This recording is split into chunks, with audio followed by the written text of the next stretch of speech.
వైసీపీలో టికెట్ల లొల్లి రచ్చలేపుతుంది. సీట్లు సర్దుబాటు వేళ ఎవరిపై వేటు, ఎవరికి చోటు అన్నది ఉత్కంఠ రేపుతుంది. ప్రజల మొప్పు పొందని నాయకులకు అధినేత ఝలకిస్తున్నారు.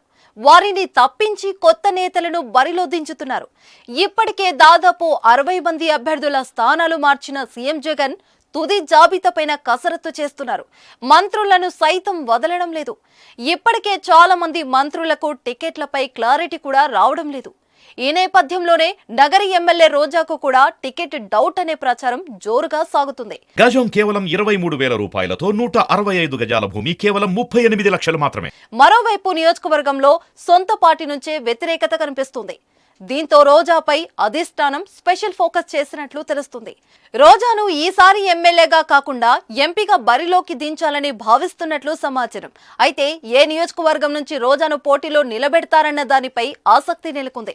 ఇలాంటి చర్చలు జరుగుతుండగానే పొలిటికల్ సర్కిల్ ఓ వార్త హల్చల్ చేస్తుంది. ఒంగోలు ఎంపీగా రోజా పోటీ చేస్తారని జోరుగా ప్రచారం జరుగుతుంది. అయితే దీనిపై నిజమెంత అనేది తెలియాల్సింది. ప్రస్తుతం ఒంగోలు ఎంపీగా మాంగుంట ఉన్నారు. ఆయనకు దాదాపు సీటు కష్టమే. మాంగుంట కోసం అధిష్టానంతో బాలినేని చర్చలు కూడా ఫలించలేదని పొలిటికల్ సర్కిల్లో వినిపిస్తుంది. తాజాగా రాజకీయ పరిణామాల ప్రకారం మాంగుంట వైసీపీకి దూరమై సైకిల్ ఎక్కాలని చూస్తున్నట్లు పుకార్లు వస్తున్నాయి. దీంతో ఒంగోలు ఎంపీ కోసం సరికొత్త నేతగా అన్వేషిస్తున్న క్రమంలో రోజా పేరు పరిశీలనలోకి వచ్చినట్లు తెలుస్తుంది.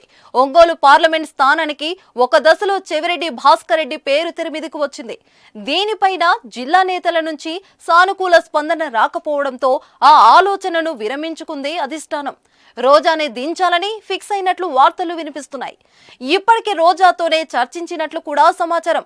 అందుకు ఆమె ఒప్పుకోవడంతో త్వరలోనే సీఎం జగన్ తుది నిర్ణయం తీసుకునే అవకాశం ఉంది. అన్నీ అనుకున్నట్లు జరిగితే ఈసారి ఎమ్మెల్యేగా కాకుండా ఎంపీగా రోజా పోటీ చేసే ఛాన్స్ కనిపిస్తుంది.